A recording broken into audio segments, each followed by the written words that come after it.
মা অনেকটা দেরি হয়ে গেল তো, খেতে দাও। হ্যাঁ দিচ্ছি বাবা। কি রান্না করেছো আজকে? আজ রান্না করেছি, আজ তো বৃষ্টির জন্য বাজার যেতে পারেনি পাপা, তো বাড়িতেও মা চলে যায়নি সেভাবে। আজ একটু ঝাল ঝাল করেছি, ঘরে যা ছিল তাই দিয়ে আজ রান্না করেছি। আর সেই বাজারের টাইমে সেই বৃষ্টি পড়ছিল, যেতেই পারিনি। তবে খাবারগুলো মজাদার খাবারই আছে। দিচ্ছি আমাদের বাগানের গাছের লঙ্কা। এটা কিন্তু কেনা পেঁয়াজ, এটা বাগানের নয়। আর কালকে কাঁচকলা কোপ্তা কারি করেছিলাম, সেটার ব্যাটারটা ছিল, এটাতে একটু পেঁয়াজ কুচো, লঙ্কা কুচো, ধনে পাতা কুচো দিয়ে পকোড়া বানিয়ে ফেলেছি। আর আছে পটল ভাজা।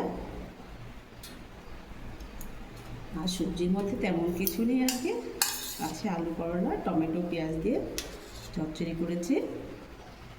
এটা পাপা খেতে ভীষণ ভালোবাসে। করলা যে কোনো পদেই খেতে ভালোবাসে। দিচ্ছি শশা। এখনও বৃষ্টি ঝমঝমিয়ে পড়েই যাচ্ছে, তবে একটা দাও মা। একটা দেবো? আচ্ছা একটা নিচে দুটো খেয়ে দেবো, শশা তো খাওয়া ভালো না। আজ করেছি দেশি আলু দিয়ে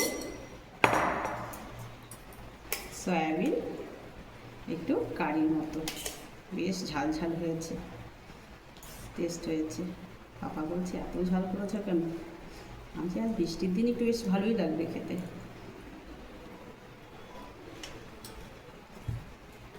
আর আমাদের মাছ মাংসর বিকল্প তো আছে ডিম।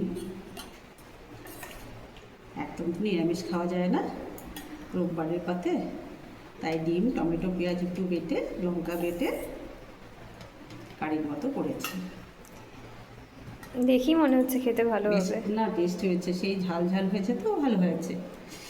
আর দইটা এখানে দিয়ে দেবো বাবা। দিয়ে দাও।